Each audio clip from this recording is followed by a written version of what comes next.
తప్పిపోయిన మనిషి.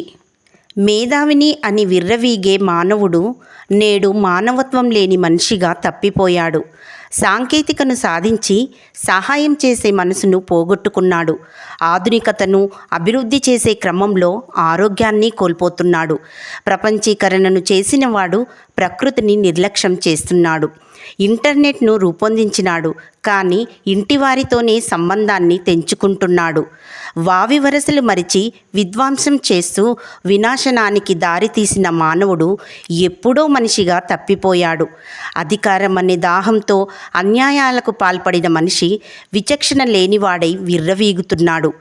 పాశ్చాత్య సంస్కృతిని తనలో నింపుకొని పరాయి దేశాలకు బానిసగా మారిన నాడే మనిషి తనలోని పాండిత్యాన్ని పరిహాసం చేసినాడు. మేలుకో మనిషి మేలుకో. జీవకోటిలో ప్రత్యేక స్థానంలో ఉన్న, విశ్వాన్ని శాసించే స్థాయిలో ఉన్న మనిషి మానవత్వం విచక్షణ లేనినాడు అధః పాతాళానికి కొట్టుకుపోయి తన వినాశనానికి తానే కారణమవుతాడు.